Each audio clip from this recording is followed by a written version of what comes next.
Welcome back to the deep dive. Good to be here. Okay, we've got a stack of sources today, and they are absolutely buzzing with the first whispers from the football transfer market. Yeah, you'd think it quietens down after the season, but Yep.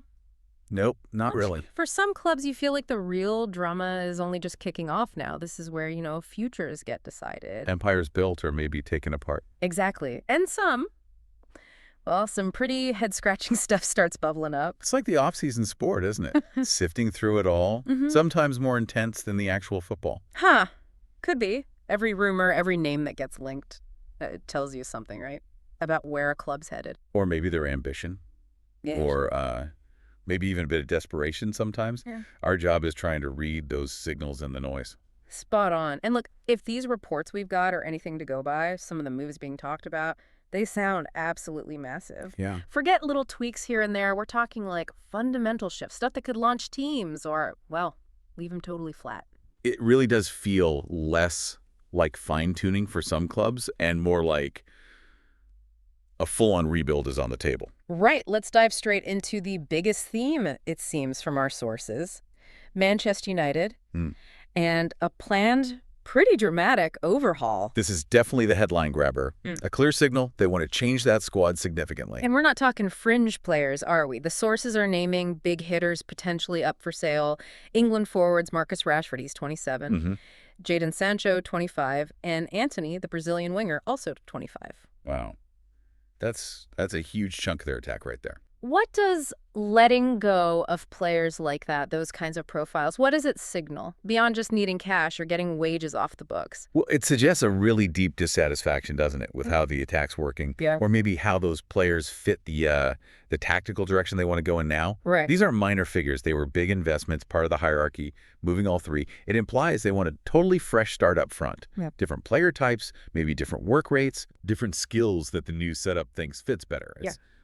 It's high risk, high reward. High risk is right, especially when you see the sources also saying United plan to reject any approaches for their captain, Bruno Fernandes. He's 30 now. Yeah. And this is even after missing out on the Champions League.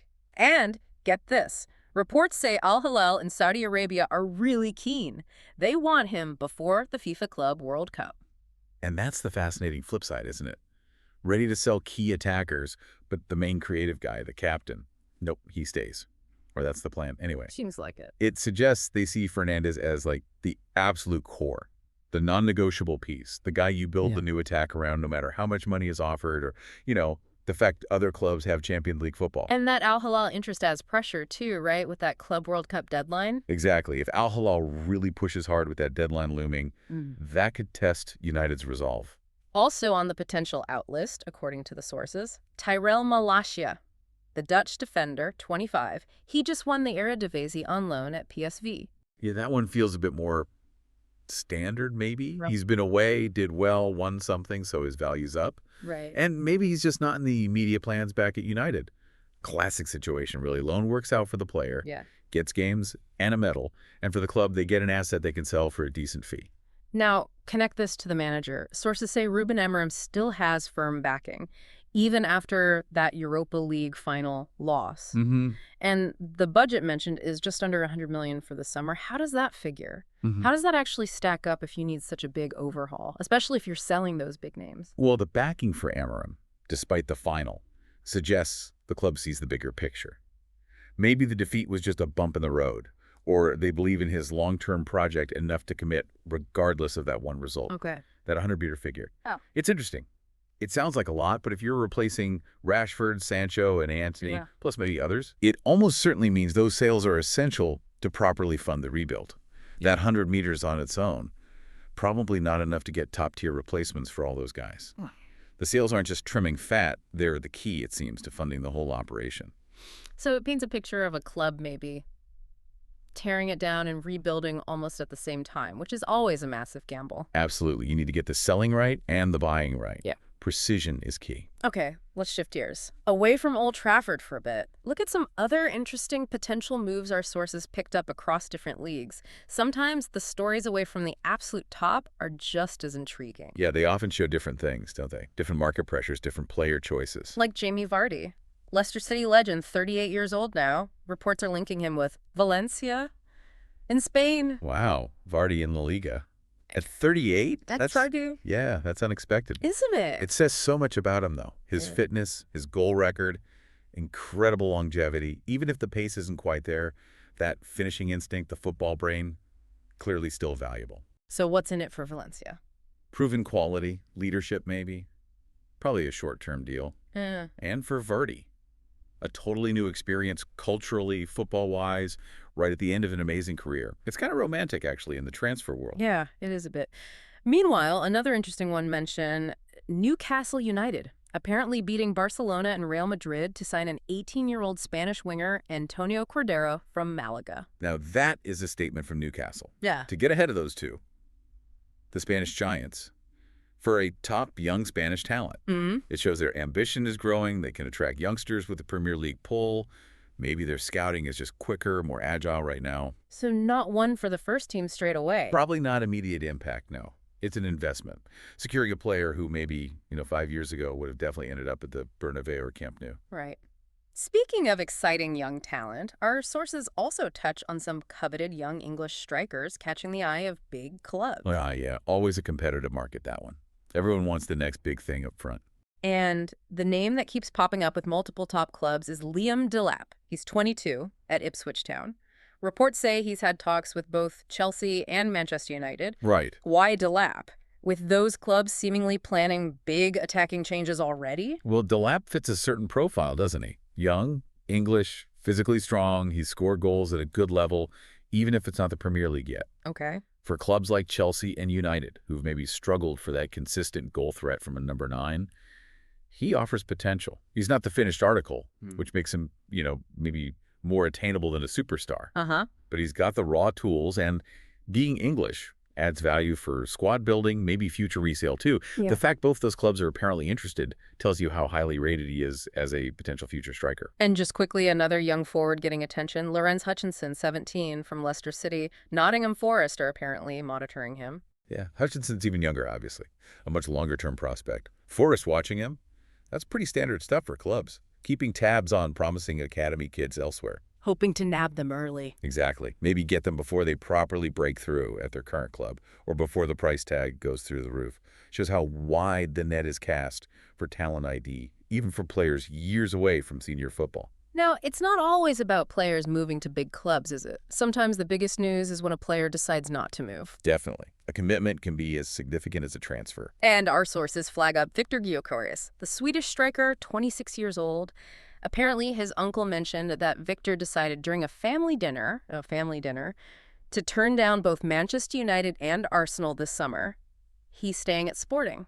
That detail about the family dinner, it's brilliant, isn't it? So specific. Makes this huge career choice feel very human. Yeah. And for Sporting. Keeping Gyökeres after the season he just had, absolutely prolific. Yeah. That's probably the best business they could do all summer. Huge boost for them. Massive. It signals they want to build, not just cash in. And for United and Arsenal, who clearly had him high on their list, it means pivot time. Back to the drawing board to find other strikers, and the market for top ones is always tight. Okay, let's talk Tottenham Hotspur. Big moment for them, lifting the Europa League trophy. How does that kind of success impact their transfer plans? Specifically thinking about targets like Mark Guehi, the Crystal Palace and England defender, 24 years old. Reports say Spurs are hopeful that trophy helps convince him. Winning silverware is massive for recruitment. Absolutely massive. It just changes the whole conversation around the club. How so? Well, you go from being a team with potential, maybe the nearly men, to being proven winners. For a player like Guehi, who's highly rated, probably has options. Joining a team that's just shown they can win a European trophy, that's way more attractive. Right, it validates the project. Exactly. It validates what the manager's doing, shows real ambition to kick on. It's not just talk anymore. There's actual proof, a tangible trophy in the cabinet. And the chairman, Daniel Levy, seemed keen to ride that wave. Gave a speech, thanked Ange Postecoglou, said he thinks the trophy puts Spurs on the road to the very top. Yeah, and that public backing from the chairman is important too. It sends a message outwards to potential signings like Guehi, but also inwards to the current squad, the staff. It uses the momentum from the win to project confidence, ambition. It's PR, sure, but it's also a statement of intent that fits perfectly with trying to land top players and compete higher up. And, you can read all about Spurs' ambitions in these reports over at eplnews.org. Good reminder. Finally, our sources also mention a possible managerial change, this time outside the Premier League. Albert Riera, former Liverpool winger, Spanish guy, 43. He's noted as a leading contender for the Hull City job. The player-to-manager route. We see a lot, don't we? Often starting lower down. Riera had a decent playing career. People will remember him at Liverpool. Coming back to England as a manager, that'd be a big step for him. And an interesting hire for Hull, maybe looking for someone with that high-level playing background, perhaps a different footballing philosophy. Shows the managerial merry-go-round is already spinning, even outside the top flight. Definitely, yes. So, wrapping this up, we've covered quite a range today. Man United's potential huge clear-out and rebuild. Yep. Veterans like Vardy maybe heading abroad.